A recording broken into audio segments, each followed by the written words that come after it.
I'm Rob Hankin. I'm the CEO of Perfect Image. So we're based in Newcastle. Hopefully, all of you have heard of us, but we're an end-to-end IT solution provider. So we provide IT solutions anywhere from really the sort of SME up to enterprise organizations.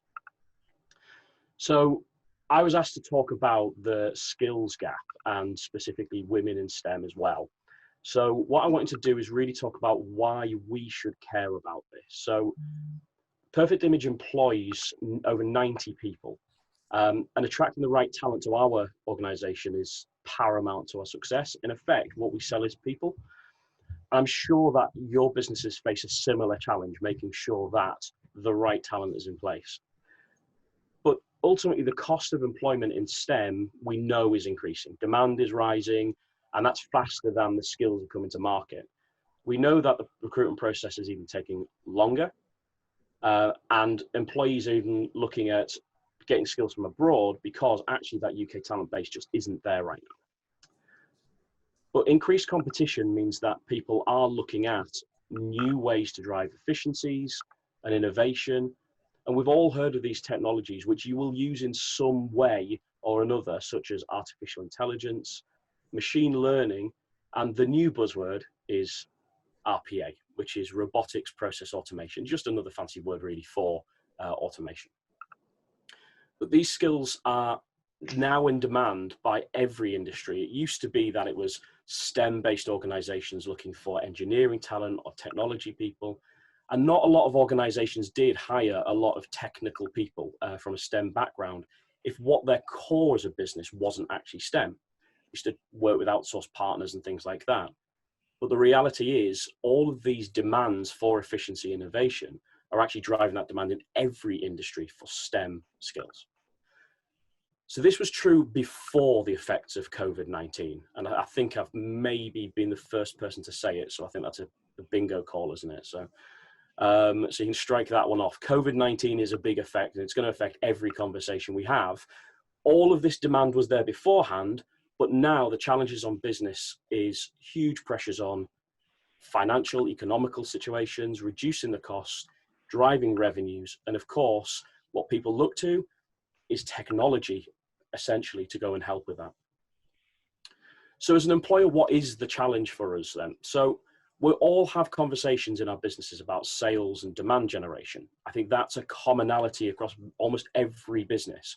How do we go and drive revenue coming through the door? How do we generate demand? Sometimes we have an urgency to fill the revenue gaps, to, let's say, sell off old stock, or to keep teams busy. That's always an urgent issue for us as a business. But that's always less commercially appealing because it includes promotional activity, we're reducing prices, we have heavy marketing costs, trying to reach as many potential buyers in your market as possible in a very, very short time frame, fill the gap. But our ideal scenario is one of planned demand generation, where we educate our audience about the way we can support the business. Longer term nurture of that. We tell them about how we've engaged with others. We share stories of shared success with them organizations, what we've done in collaboration with our customers to drive their business forward and achieve great things. And ultimately, we inspire people. And that's what demand generation is about there. But why don't we treat recruitment in the same way? Now, the urgency in this case is to have skilled people available as quick as possible to meet demand. Now, that can lead to inflated costs. We're driving our message to the recruitment market through job boards, through social media, through agencies, but we are going to spend a lot more money trying to acquire that talent than if we'd planned for that in a longer term approach. The end result, though, is that we have a small candidate list, often with limited skills, where we're having to make compromise on what the ideal candidate looked like, and inflated salary expectations. For us within the IT industry, what we tend to find is that we have the same talent actually moving from competitor to competitor to competitor. And each time, everyone is just inflating the price, and the salary is going up and up and up. And a lot of the large IT organizations like Microsoft and Amazon, they've really identified that as a problem, and saying, how do we actually go to grassroots and develop talent so that we're not just rotating the same talent on a very, very thin talent pool? How do we go and bulk that up so that all of us can offer a more commercially viable service? So when you make that approach, you haven't attracted the candidate through an inspiring story. You haven't attracted them through the great work and progression that they can see. You've attracted them through desperation. You haven't offered them a clear future of growth. What you've offered them is a workload. And I think we've all seen it. We've all been in that situation. How do we get someone in quickly? How do we get someone to fulfill this? What we haven't done is said, how do we go and get someone who we can offer a future, who can be a huge asset for the business long term? Now, hopefully, we can move more towards that nurture and that long-term growth. But how do we change it? So in the same way that we invest time to nurture our future prospects in sales, we must nurture the talent pools. So by engaging with schools, colleges, universities, we can discuss those success stories in a more meaningful way. We do great case studies and saying what we've achieved for this business, but we need to talk more about the skills used, the challenges, and most importantly, the people who achieved it. Yeah, there's not a single project that we can ever talk about success where it hasn't been ultimately decided that success by people. It's not a technology thing. So championing our employees and the journeys that they make can act as an inspiration for potential young people entering STEM as a education and as a career. It can provide food for thought, or even it can make a blueprint for a young person's future career. Not everyone at that age is saying, what I want to do is I want to be ambitious to go and craft something for myself. Some people genuinely want to go and see someone they say, I'd like to be like that. And what we need to do is really talk about what our workplace looks like and what success in individuals looks like. So I myself take great pride in championing our employees. And anyone who knows me knows that I always talk about my greatest achievements being based around the success of others. So knowing that I've played a role in developing and mentoring them, or even just supporting the creativity, which doesn't often get talked about within businesses, allowing people just that freedom to take a leap, be supported that sometimes these things don't work, but failure isn't something that really is something to be chastised, it's something to learn from, and that's a cultural change within a business. And ultimately, what I know very much is that not all good ideas come from the top. I have a saying that I use quite often that, you know, I can be sat in my office and I say everyone out there is better at their job than I am at their job. So why are we not listening to them people and getting them engaged? At that point, we can champion them and really go and inspire the next generation of talent as they come through their stories. So things that we've been doing. So our involvement with the STEM Ambassador program actually came from Kate Charlton, who's not on the call with us today. She's one of our sector managers. She works in the sales team. But she encouraged others to participate in coding sessions for local kids. So actually being able to go and bring people with their families as well, which actually lowers the level of potential intimidation of the work environment anyway, because they're doing it in our office, but gives them some exposure to some excitement within technology. We've had Simon Johnson, our head of business intelligence, and he's spoken at events with local universities about careers in data analytics.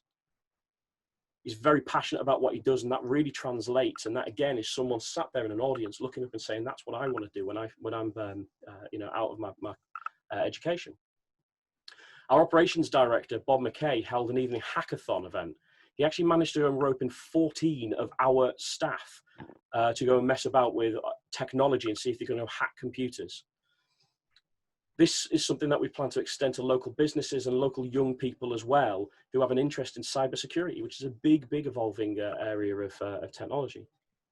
And then Kate and Jess, who are actually on the call with us today, they've done a fantastic job in creating employee spotlight articles, which are promoted on social media, so that we can attract the idea that this is a great place to work, that people can engage with us, and also to go and show the industry really what we're doing to go and support our staff.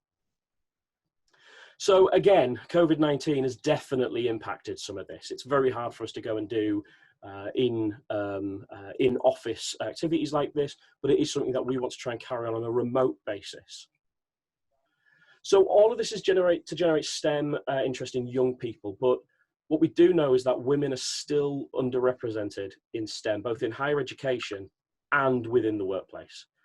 As a father of 4 children, I am very passionate about ensuring the future happiness of my kids, and a large amount of their future will be taken up by their careers and their career choices. So as a father of 3 daughters, though, I'm very passionate about ensuring that they have the entire job market available to them and don't just see closed doors in traditionally male-dominated areas. So young people make their choices as a result of being inspired, and that often drives them to desire to emulate what they see, whether that be, you know, the classic trope of a young person looking at a sports person and want to emulate it, or an astronaut, or whatever that might be. What we need to do is put inspiration in front of them. It's difficult for young women to find inspiring stories in STEM that they can emulate without it being drowned out by praise and reward for male success. If you look at the great leaders within STEM, then it's always going to be pointed to as the success within male people, especially historically. So this isn't going to change unless we as business leaders champion the role that women play in our success. So while I focus here on women in education, there is an entire post-education workforce in which women are not afforded good opportunities to enter or sometimes re-enter STEM occupations. As an employer, we can provide retraining opportunities, flexible working to support those with young families. And while we're based in the IT industry, we see fantastic initiatives from some larger partners like Microsoft and Amazon, who provide training for women who want to move to the IT sector or who have taken career breaks. I was just actually reading an article this week about how the unemployment that's been caused by COVID-19 has actually been fairly disproportionate on women. So therefore, the ability to retrain into STEM opportunities is really there and should be taken advantage of. So by doing that, it can actually help us address any gender imbalance that we might have, which might be the concern in the first place for young women wanting to go and enter STEM as a career, and before that, even as an education. So the key activities for us as an employer are to engage with education organisations and programs like Northeast Ambition, RTC North, fantastic organisation that we engage with, to inspire young people as to what a career with your business will look like. It's not all the aspirational, you know, Google stuff and things like that every young kid who's interested in IT wants to work for, or be a Minecraft programmer. What does it really look like within the workplace? We need to inspire with success stories with people at the heart of it. Champion the women in your business and their role in its success. Engage in opportunities for women in STEM initiatives such as return to work, retraining programs to address the gender imbalance now, not having to wait for STEM to go and see that rise come through the universities. And also market your job roles based not only on a job spec, but on your culture of development, progression, and inclusivity.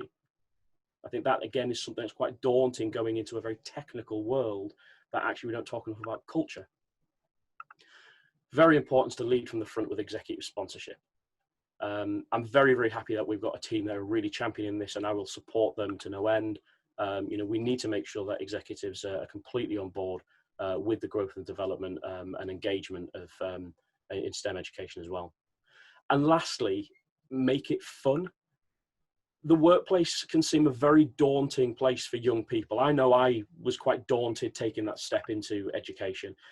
All of a sudden, there's this perception of rules and long working hours and bosses. Don't underestimate how scary that is as a concept for a kid all of a sudden to have a boss who's not their mum.